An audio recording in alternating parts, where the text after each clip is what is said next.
Nós temos o privilégio de ter aqui mais uma vez o pastor Antônio Gilberto, ele que é o consultor teológico da Assembleia de Deus no Brasil, escritor de diversos livros e também de muitas lições da Escola Dominical, nem sei quantas, mas são muitas. Eu acredito que é o escritor que mais escreveu lição de Escola Dominical pela CPAD, e é uma honra ter aqui o pastor Antônio Gilberto.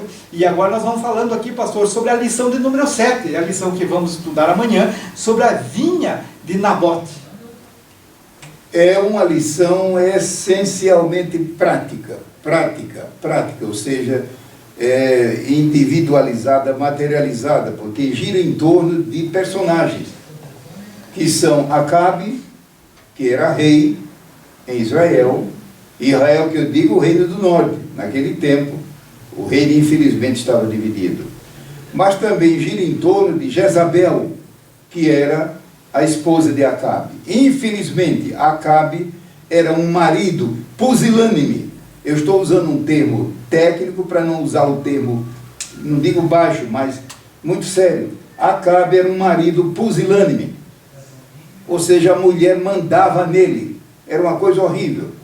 Mas gira em torno também de um grande homem de Deus chamado Elias.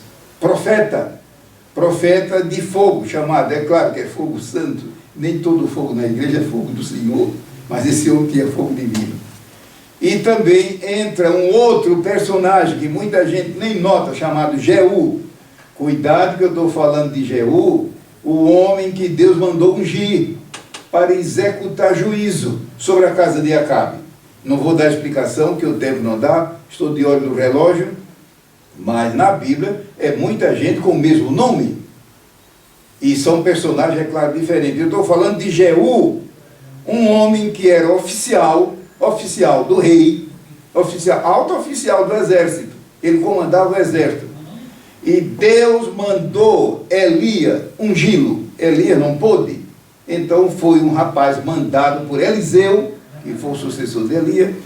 Deus usou Eliseu para dizer, olha, Elias, quando estava no poder, enfim, vai tu. E o rapaz, que era o filho dos profetas, cuidado com a palavra filhos ali, não quer dizer filho biológico. Essas explicações podem ser úteis. Mas eu pensava, não, filho ali significa ao pé da letra, filho na fé, discípulo. Bom, o rapaz correu, chegou lá, pegou a motolia de azeite e disse, o Senhor manda te ungir, rei. E lembre-se bem, dessa informação que eu estou dando, a unção divina, a unção do Espírito Santo, muita gente pensa que Deus unge um homem ou uma mulher só para ser pastor, para pregar, para ensinar, para escrever. Meu irmão, Deus pode ungir uma pessoa apenas para executar juízo dele. Juízo, julgamento.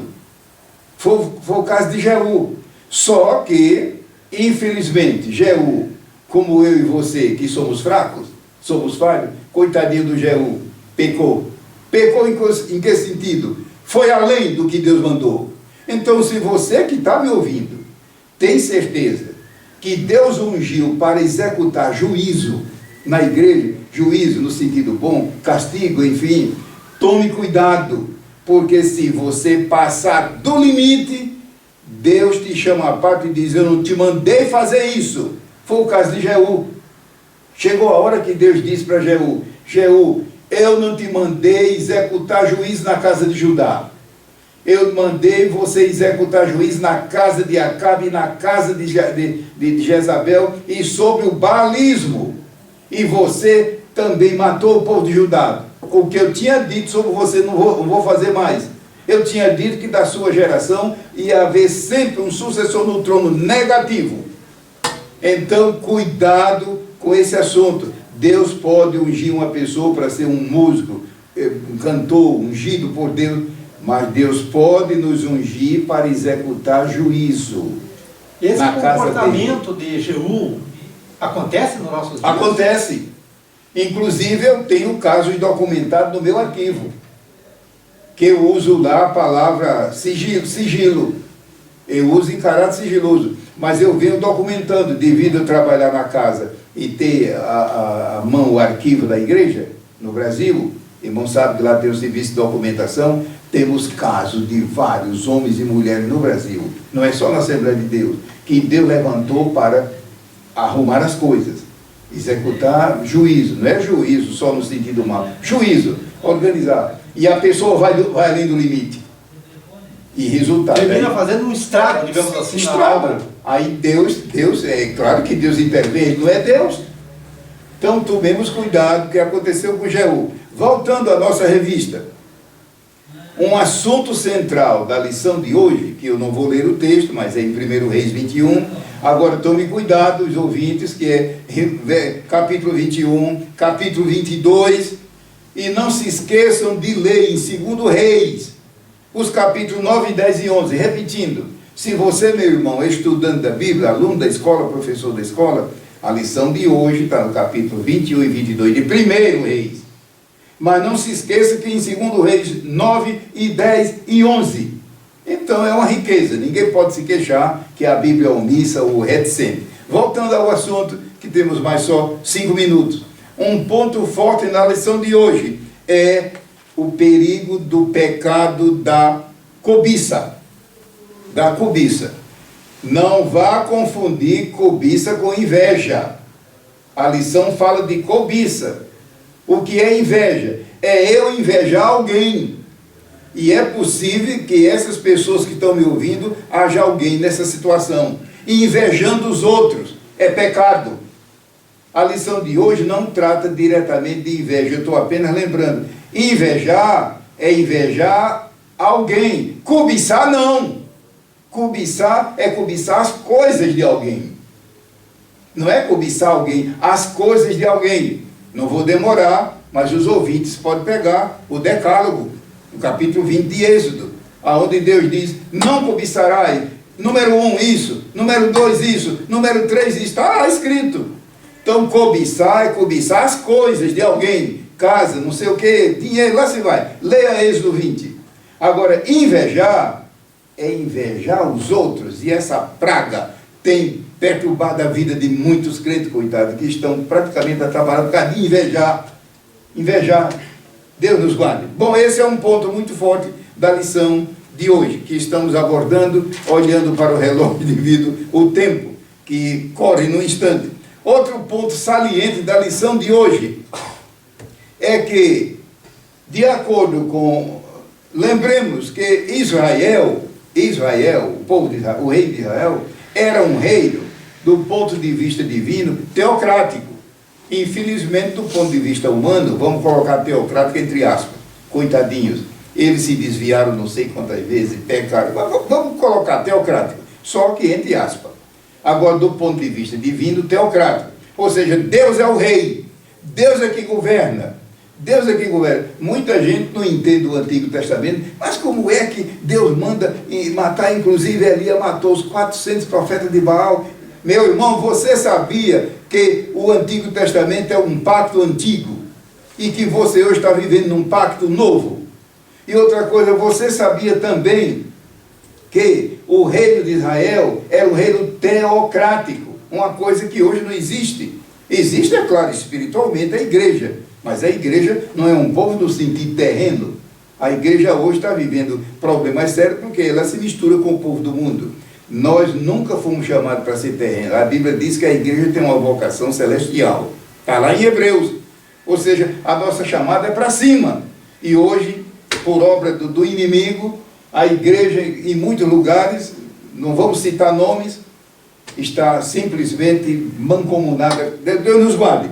Então, um ponto forte é, o rei de Israel era teocrático. Ele devia submeter-se a Deus. E o Acabe não fez isso. Inclusive, casou com uma pagã. Jezabel, sua esposa, era pagã, era idólatra e adorava Baal. E quando Acabe assumiu o trono e casou com ela, ela trouxe mais de 100 sacerdotes de Baal. Meus prezados ouvintes, já estive ali no Oriente pesquisando, inclusive aquela região de Sidom. É uma coisa tão vergonhosa que a gente fica corado de vergonha, e eu não vou tocar no assunto aqui. Ou seja, como era o culto deles na hora que eles olhavam para a imagem de Baal. Imagine, se eu fosse contar aqui, não vou fazer isso, o tempo não dá. E é uma coisa tão vergonhosa, tão libidinosa, que a gente fica corado de vergonha, eu não vou me expor, nem expor você. Era desse tipo, era um culto satânico. E Acabe. Então, você, meu irmão, que ocupa cargo de direção na obra de Deus, pense nisso. Eu estou agora aplicando o assunto. Aplicando. Outro ponto saliente da lição de hoje, muito, muito importante, é sobre o pecado de avareza. Avareza. Acabe foi dominado por... O que é avareza? Avareza é a pessoa adorar o dinheiro. O dinheiro é uma bênção. Mas eu sendo dono dele. Mas quando ele passa a ser meu dono, a Bíblia chama de avareza. Lá em Colossenses diz avareza e idolatria.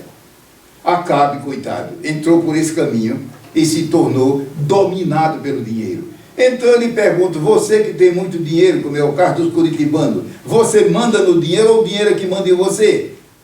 Pense nisso. Se o dinheiro está mandando em você, você é um idólatra e tome cuidado porque é muito perigoso. Um minuto final para concluir devido ao nosso tempo.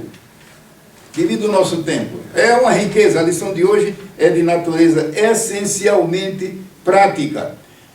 A Bíblia conta que quando Acabe tomou conhecimento do juízo de Deus, diz que ele rasgou suas vestes de arrependimento, rasgou a roupa externa, jogou-se no chão. Que pena, rasgou as vestes, mas não rasgou o coração. Ele devia rasgar primeiro o coração, como diz o autor daquele hino, rasgar o coração no sentido figurado. É uma lástima. Acabe rasgou as vestes. Então, figuradamente, tem gente que do lado de fora se arrepende, mas não se arrepende do lado de dentro. Acabe rasgou as vestes, mas não rasgou o coração diante de Deus. Então, é um ponto muito importante da lição de hoje. E outra coisa também, que não dá tempo de explicar, ou seja, a Jezabel fez-se de crente para enganar o povo e chegou a citar as escrituras do Antigo Testamento. Imagine, eu usar a Bíblia para justificar o erro. E infelizmente tem acontecido isso através dos tempos, mas quem puder, quem souber aproveitar a riqueza da lição de hoje, é uma maravilha. Talvez haja um pontinho só ainda para trazer para os ouvintes. Enquanto o senhor localiza aí, pastor, eu estou lembrando aqui o porquê que Nabote não queria vender a vinha. Nabote não queria porque havia uma lei de Deus lá em Levítico e no livro de Número. Naquele tempo, Israel sendo uma teocracia, o dono da terra não é eu, é Deus. É tanto que Deus estabeleceu o ano sabático e o ano do jubileu. Ou seja, ninguém em Israel era dono de terra. Quando chegava a época do jubileu, voltava tudo para o dono original. E lá no capítulo 24 do Salmo, diz, do Senhor é a terra e toda a sua plenitude. Se Nabote vendesse a terra, ele estaria quebrando a lei divina. Não era divina. seu e a sua bênção. Quebrando a lei divina.